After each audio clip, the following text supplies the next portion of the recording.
สบายดีจ้าสบายดีพี่น้องสบายดีสุขุสุขคนค่ะสวัสดียามเย็นที่บ้านสวนพอลล่านั่นเองนะคะบ้านคนโสดช่วงค่ำๆแล้วพี่น้องกำลังมืดสลัวมันมืดสลัวก็เลยพาพี่น้องมาชมวิวจ้าสีเอาสีเอาอันนี้เพราะว่ามันต้องเห็ดยำค่ำพี่น้องเห็ดยำเวทมันแดดสิใหม่สวัสดีนะคะวิวน้ำตกน้ำพุค่ะพี่น้องเมื่อนี้หนาวเย็นอากาศหนาวเย็นหนาวเย็นบรรยากาศเมื่อนี่กำลังหนาวมันเป็นหนาวนี่ไหมหนาวฝนไหมผู้ขาบ่ค่อยออกแต่เฮือนดอกคันเป็นอากาศแบบนี้เพราะว่ามันแล้วระบบสบายเป็นก็แก๊กน้ำจุลินทรีย์กับสีเข้มข้นนะคะสับไปลาดเพราะว่าหมักหุงฟังนั่นมันบ่ทันได้ดกบ่ทันได้กินจุลินทรีย์หลายแต่ว่าต้นนี้ได้กินจุลินทรีย์หลายเลยดกนี่มึงเนี่ยดกแท้ดกกว่าต้องลาดย้ำคำแหละพี่น้องมันจังแบบว่าคันลาดย้ำเว้นแหละมันยันแดดใหม่ทนบ่ให้ลาดว่าต้องลาดย้ำคำกับบรรยากาศดีๆนี่เองนะคะพี่น้องค่ะที่บ้านสุดนี่ค่ะเรามีน้ำพุเลยนะฮะนั่งศิลาดกับอันนี้งามเนาะ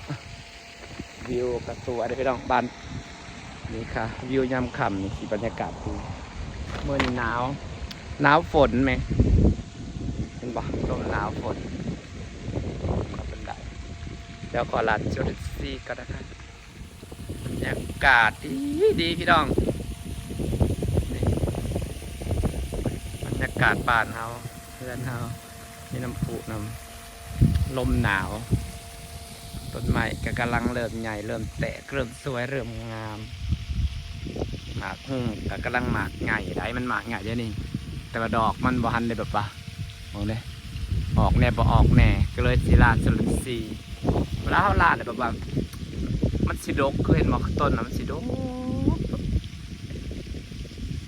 จุลินทรีย์มีประโยชน์แห้งเลยพี่น้องเลยจุลินทรีย์สังเคราะห์แสงเห็นบ่หมากสิบดกถ้าเจอลาดจุลินทรีย์ลงไปดิผลสีดกแห้ง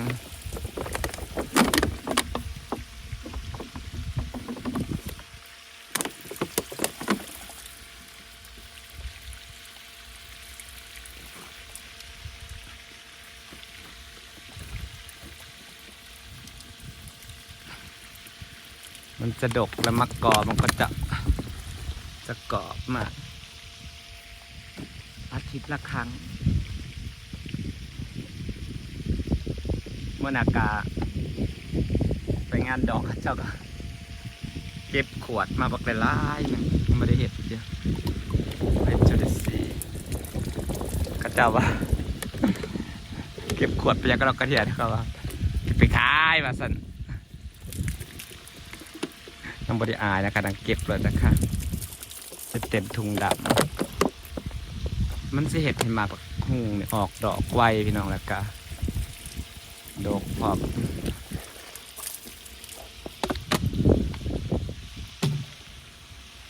หนึ่งออกดอกไวสองดอกสามเห็นไหมดอกละกะ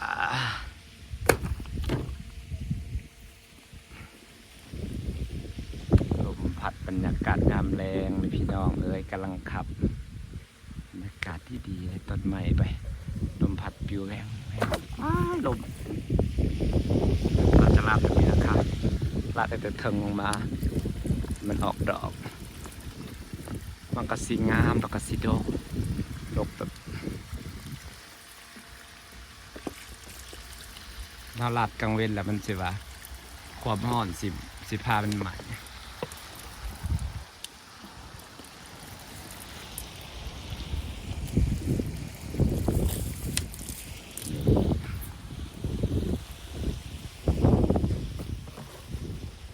ลมหนาวสีหนาวพี่น้อง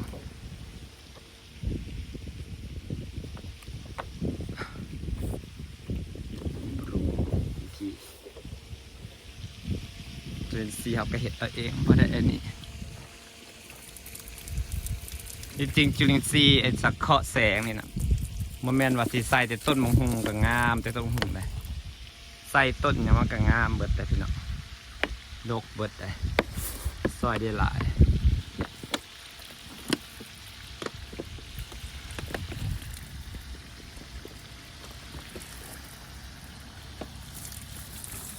ลาดลง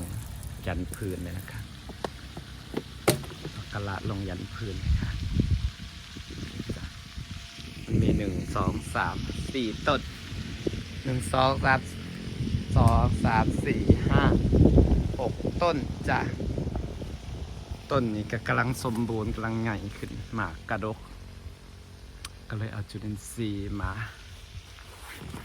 หล่อส่วนต้นไม้ที่เราก็กำลังสวยนะคะพาพี่น้องชมวิวยามแรงมันสิบรรยากาศแบบแต่บ้านนางไม่สวยแต่ก็อยู่ได้นะคะพี่น้องค่ะบ้านหลังเล็กๆปลูกต้นไม้เยอะๆส่วนมุมนี้นางเสียไว้ลงมักกะทันลงจาก10 ต้นปลูกยาวมานี่ปลูกยาวมานี่แหละก็มันงามก็เห็ดเป็นข้างขึ้นเขื่อนก็เจ้าปลูกสีงามส่วนขอบแรกต้นไม้กินหมากปลูกหมดแล้วอยู่คนเดียวแบบชิวๆนะคะอยู่ไกลพี่น้องเราก็ประหยัดกินไปเพราะเราไม่มีธุรกิจ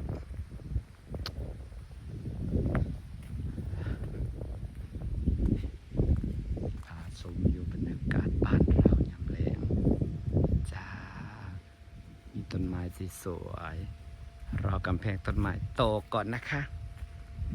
รอกำแพงต้นไม้ใหญ่ก่อนเอาจุลินทรีย์มาเพิ่มศิลาที่มันแล้วเบิดที่จริงใส่พวกต้นไม้นี่ก็งามคือกันได้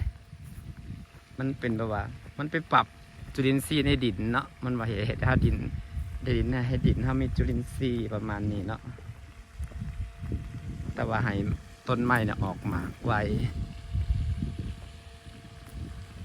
กระหล่ำก็เก็บไปกินน้ำแน่แล้วเมื่อนี้ก็1กระหล่ำกินบ้าค่ะบ้านเราเองนะคะ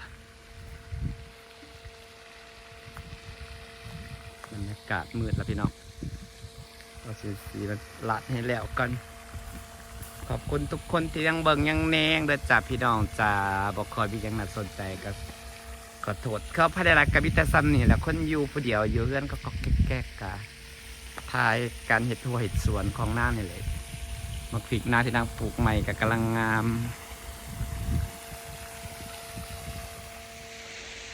นี่พี่น้องมันมืดแล้วพี่น้องคือฝากบรรยากาศไว้สำนีก่อนนะจ๊ะพี่น้องจ้า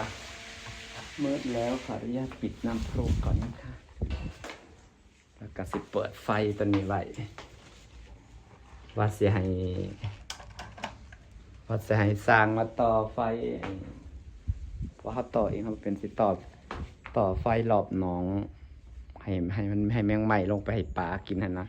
แบบว่าต่อเป็นสายเดียวแล้วก็เห็ดสวิกเปิดต่างๆอันตรายให้แบบว่าอันตรายยันไฟลงไฟดูดไฟอย่างเนาะก็เลยว่าสิบอกคนเยอะใส่ดอกไม้ดอกไฟรอบๆจาก4 ดอกรอบน้องพอให้แมงไหม้แบบว่าลงให้ปลากินนะไว้แมงไหม้ลงให้ปลากินสิฟ้าบรรยากาศไว้สักนี้แล้วจะให้น้องจ่าเดียวไปหาลาดจุลินทรีย์มันแล้วก่อนให้หมักหุงมันดอกมืดเดียวสบายดีจ้า